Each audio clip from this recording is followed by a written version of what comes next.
Okay, it's going to be another classic WrestleMania review. I chose WrestleMania 10 to be the next review, and I got to say this is without a doubt the easiest WrestleMania to sit through, at least within the first 10 WrestleManias. I mean, this was really easy to sit through. I think it's, after watching this again, I think it's by far the best show out of the first 10 WrestleManias. So, I thought WrestleMania 3 might be in contention for that, but there's no way. I think WrestleMania 10 blows it away. And so let's just get right down to it. The Vince McMahon and Jerry Lawler on commentary for this show. So it's a change of pace in terms of the commentary format. So we have Owen Hart and Bret Hart opening up the show. So they didn't have a video package, but they show all these clips from Survivor Series and the Royal Rumble of Owen, turning on Bret, didn't want to be in the shadow of the Hitman. And Bret was hesitant at first. He didn't want to wrestle his brother Owen, but, Owen took it too far at the Rumble. And then we get Owen Hart versus Bret Hart, brother versus brother. And one of the most inspirational matches in WrestleMania history. I mean, it was great for Owen. Owen was really good here with his promos, with his character, breaking apart the sunglasses, just acting like a cocky heel. So, in terms of, you're able to show Owen as a great wrestler, you were able to show Owen as a great personality. So it really made Owen Hart a star. Like he ended up benefiting from WrestleMania 10, just as much as Bret in some regards. But I thought Bret was awesome here. The execution of everything, he just looked. Bret looked as good as ever here. I just thought it had good storytelling with the knee. I just thought there was some really, really awesome, pinning predicaments. The ending was phenomenal. I've already stated on numerous occasions, this is my personal favorite for match of the night. I think this is still the best WrestleMania opener ever. So I'm a big fan of this match, and I know some people that have, that are the younger brother that, this is more than just a great match for them. This is just an inspirational match. So I love Owen versus Bret. It's well documented how I feel about it. So there we go with that. All right, next up, you have Bam Bam Bigelow and Luna Vachon taking on Doink the Clown and Dink the Clown in a mixed tag match. So, this really takes you back to 1994 right here. Usually if you're going to main event WrestleMania the very next year, you kind of need to have like a breakout performance. But because of the celebrity aspect of it, that really wasn't the case with Lawrence and Bam Bam Bigelow. I think Bam Bam was just the right guy to put up against a celebrity like Lawrence Taylor the very next year, which was the main event of WrestleMania 11. But I thought Bam Bam and Luna made for a nice couple. They kind of had that rocker, metal hard rock look of the late 80s going into the early 90s, and then Doink and Dink. Doink wasn't a bad wrestler at all. Maybe they got the idea of Doink and Dink from Donkey Kong and Diddy. I don't know why they had the midget dressed up as Dink right here, but this is a fun match. It really didn't take away from the show at all. I thought Bam Bam was fun. Doink is actually, from a technical standpoint, he didn't look bad here, but, there's mixed feelings on, this era of having clowns running around. But, this is fun for what it was. I don't think it's a match you could take too seriously. It wasn't bad. So move on from there. We have Randy Macho Man Savage, taking on Crush with Mr. Fuji. This is a Falls Count Anywhere match. And this is like a nice little send-off for the Macho Man Randy Savage against Crush here. Falls Count Anywhere. If you got a pinfall, they give you 60 seconds to get back into the ring. And if you could keep the guy down for 60 seconds, then you win the match. But, this was cool. I thought Savage was able to really work the crowd here. He was extremely over. This is his last WWF match, so there's some sentimental value here. I mean, does it stack up with Savage's performances from WrestleMania 3, 4, 5, 7, and 8? No, it's not anywhere near, some of the classics that Savage had. But, this is just a nice little feel-good victory for him. I could see why the company was kind of moving away from him. Plus, there's, backstage issues, which will never, the whole Randy Savage and his falling out with the WWE, I never really got a clear-cut answer on it. Obviously, there's rumors out there that are well documented, but The fact that we never really got to see Savage, in title matches against guys like Bret Hart or guys like Razor Ramon, towards the end, I think, Savage versus Bret, was a big money match that they failed to capitalize on in 1993 for whatever reason. But, Savage and Crush here, Crush from Demolition, it was fun for what it was. The ending ended up with, Savage using a scaffold with a rope to kind of hang Crush upside down and got the victory by, sprinting back into the ring. It was okay, but, the match just doesn't, it's just not on the same level of, it's just not, how should I say this? It's not, it doesn't do Randy Savage justice in terms of his farewell with the WWE. I'll say that. But the match is actually, quite fun considering he gets kind of lost in the shuffle of WrestleMania matches. All right, next up we have Alundra Blayze taking on Leilani K, a singles match for the Women's Championship here. I didn't have a problem with this. I thought Alundra looked good. I thought she, from a technical standpoint, her execution of delivering a German suplex and just her seasoning was very, very crisp here. I thought this was fine for the short amount of time that it got. But my only problem with the match was Jerry Lawler on commentary. I mean, making fun of Alundra's looks and everything. I just don't see the point of promoting a women's champion if you're going to, make fun of her. I mean, basically was calling her, that said she would have been better off in a movie playing a horse, which is what Jerry Lawler was indicating here. So it's just crazy. Stuff that was said back then, you get fired today for saying it. So it's just crazy that's the only gripe about that match. But yeah, I like Alundra Blayze though. I thought she was actually a good women's wrestler. It just seemed like she was lacking in the character department, and it just seemed like they just, they weren't really interested in promoting her on a high level. So there we go with that. All right, next up you have Men on a Mission challenging the Quebecers for the tag team championships. I actually thought this match was pretty good. I thought the Quebecers were good here. The weak link in the match was definitely Mabel and Mo from Men on a Mission. At the time, there was a lot of rap songs that got a lot of attention in 1993. You have Whoop, There It Is. You have Hip Hop Hooray. You had Jump from Crisscross. So, hip hop at the time was crossing over into the mainstream. So, I guess someone pitched the idea to Vince to having a hip hop oriented tag team. They both had the Whoop, There It Is, on their attire, the Men on a Mission here. But yeah, I thought the Quebecers did some nice double team moves. They were actually able to double suplex Mabel. And, the match was quite engaging while it lasted. Ended up having a double count out, or ended up being a count out. Johnny Polo was actually Raven at the time. So Raven gets the assist by, getting the Quebecers to retain by count out. But I thought the match was actually a lot of fun for what it was. It wasn't bad at all. All right, next up you have Yokozuna taking on Lex Luger. WWF Championship match with Mr. Perfect as a special guest referee. So if you haven't seen it, Lex and Bret Hart actually won the Royal Rumble. They were co-winners of the Rumble, so it was decided that Bret would take on Owen, but he would get a championship match in the main event, and then Lex Luger would get the first shot at Yokozuna in the middle of the show. So Mr. Perfect, a special guest referee here.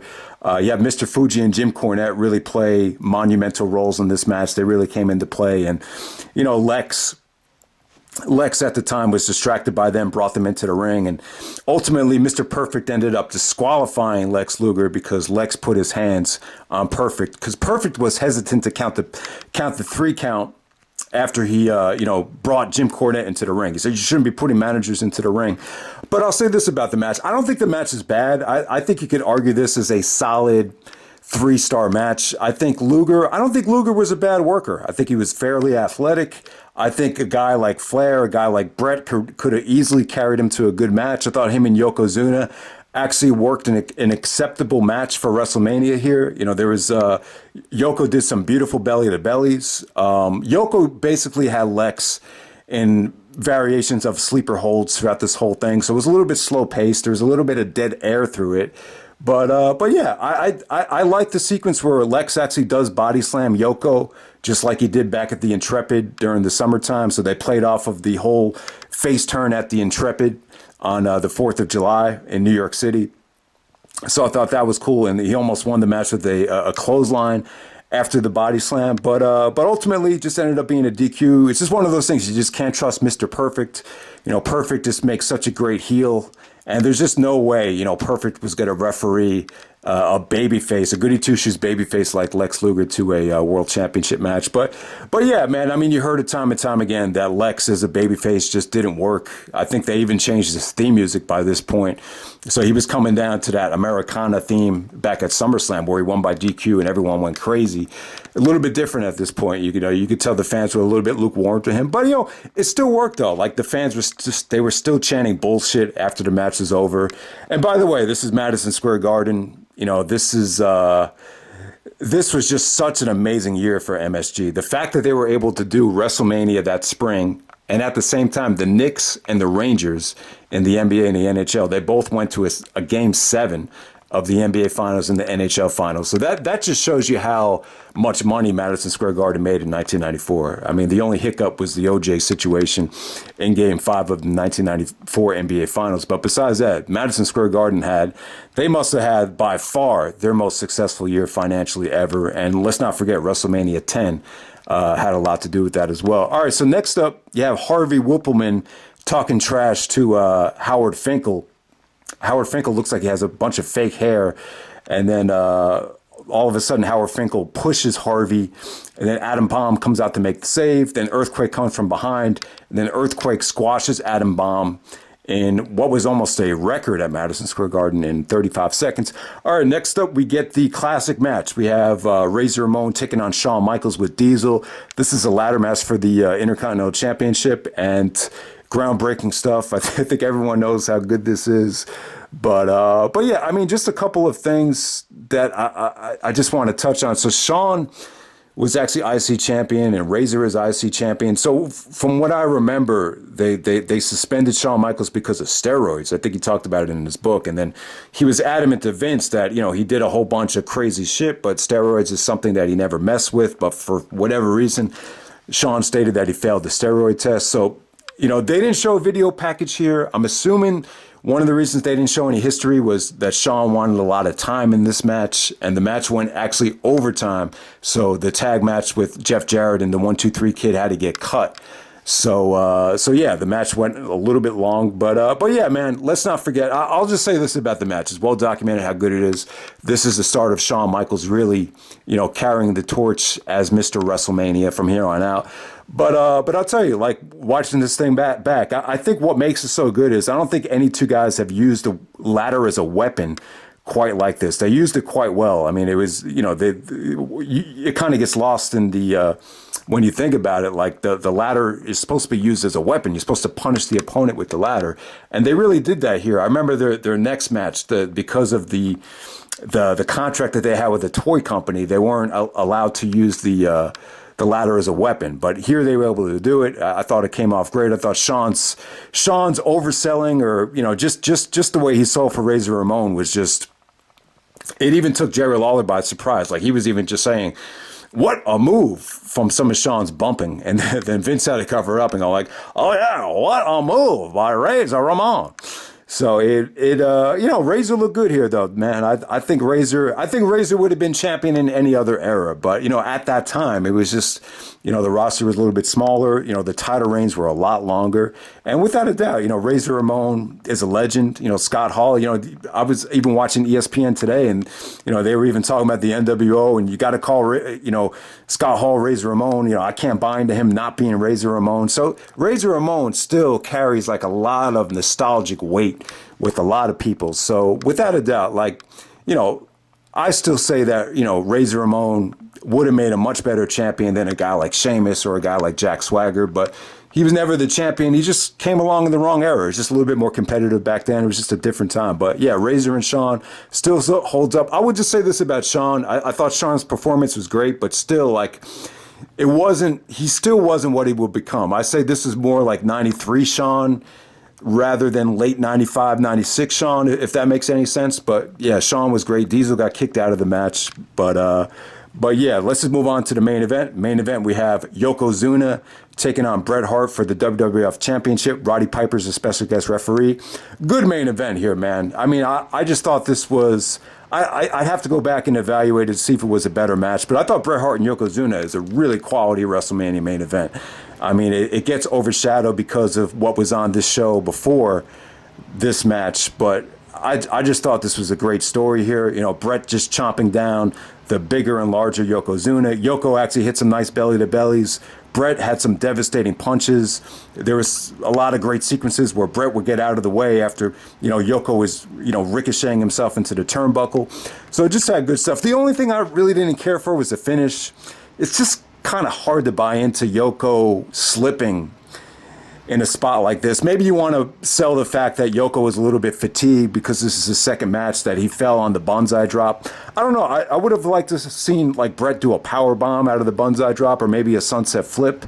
I think a small package would have been too tough to pull off, but you know, something of that degree. I just wish he had a more satisfying finish because they were never going to go back to Yokozuna at this point anyway, at least for the WWF Championship picture. But yeah, I mean, it was a feel-good moment. It was definitely, you know, I got to give Bret Hart a lot of credit. You know, the fact that, you know, there was two guys, you know, they planned on going back to Hogan. It didn't work. They planned on going to Lex Luger. Did not work. And the fact that Bret found himself back in that position again, it's just a testament to his hard work and his skill and just excellence, man. So Bret was, you know, he did get his moment. He got his moment at MSG, you know, biggest WrestleMania stage of all time up to that point. You got celebrities and all the baby faces celebrating with him. It just seemed like guys like Savage and guys like Razer, guys like Roddy, guys like Perfect. You know, it's just, you know, there was no jealousy with Bret. It was just like they thought Bret deserved it. They thought he was skilled. They just respected him so much that you just didn't get the sense that anyone had a problem with him, you know, having moments like this. It seems like everyone just embraced it. And that's what was cool about it. You know, the only guy that probably, you know, was a little bit hesitant to really give Bret that throne was Shawn, especially as they got older. So there, and then I just loved the ending too. When Owen came out and gave Bret that look, it was just like, holy shit, you know, Owen, you know, maybe that should be Owen's belt. So it really set the tone for SummerSlam. Yeah, man, it would have been cool to see them main event WrestleMania 11. That probably would have been the better option as opposed to Bret wrestling Bob Backlund and the mess that was. But you know, Bret and Owen, you know, at least they got to have that classic match at SummerSlam, the steel cage match. And yeah, man, Bret Hart, 1994 WWF champion, you know, one of the greatest WrestleManias of all time, still holds up. Hope you guys enjoy the review, and I'm out. All right.